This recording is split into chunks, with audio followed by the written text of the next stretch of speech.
Wow और ऊपर Hamza, wow Hamza, इसको कैसे पढ़ेंगे? वाओ हमजा, या हमजा। फिर ये देखें बागे, इसके नीचे नुक्ता है तो इसको क्या पढ़ेंगे हम? बा, और ये साथ अलिफ, बा अलिफ। फिर अगर नुक्ता जो है वो एक नुक्ता अंदर होगा, ऊपर होगा, तो फिर उसको हमने क्या पढ़ना है? नून, नून अलिफ।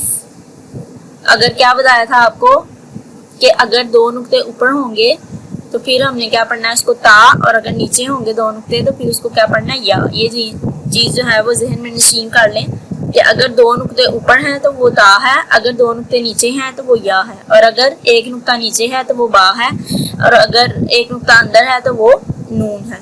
तो फिर ता अलिफ, या अलिफ, और तीन नुक्ते अगर ऊपर हैं तो वो सा है और साथ अलिफ, सा अलिफ।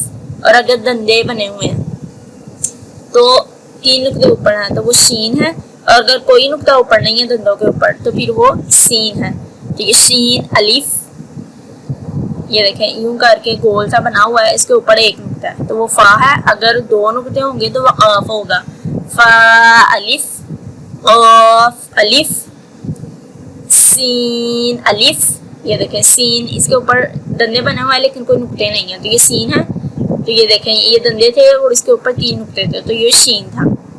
सीन अलिफ, ऐन अलिफ, गैन अलिफ, कोई नुक्ता नहीं है तो ऐन है, अगर एक नुक्ता है तो गैन है। सौद अलिफ, दोद अलिफ। ये देखें इनके पास सिरे लिखे गए हैं, ठीक है, दर छोड़ दिए गए। जीम अलिफ, अगर टोपी के नीचे नुक्ता है तो जीम है, अगर टोपी के ऊपर नुक्ता है तो खा है, और अगर कोई नुक्ता नहीं है तो वो हा है।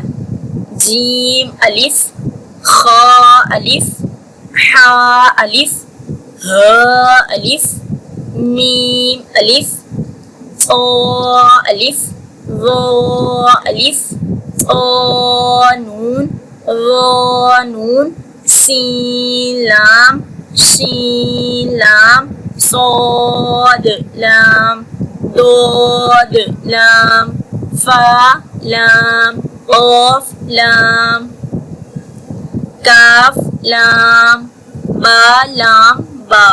अब ये तीन हरूफ मिला के लिखे गए हैं तो नीचे नुक्ता है तो बा है, और ये लाम का सिरा लिखा गया और दर छोड़ दिया गया और बा पूरा लिखा गया, बा लाम बा, बाता। ठीक है, बा है और ये ऊपर दो नुक्ते ता के हैं, बाता, नूनता, ताता, जाता, जीम दाल, खा दाल, ऐन दाल, या फा।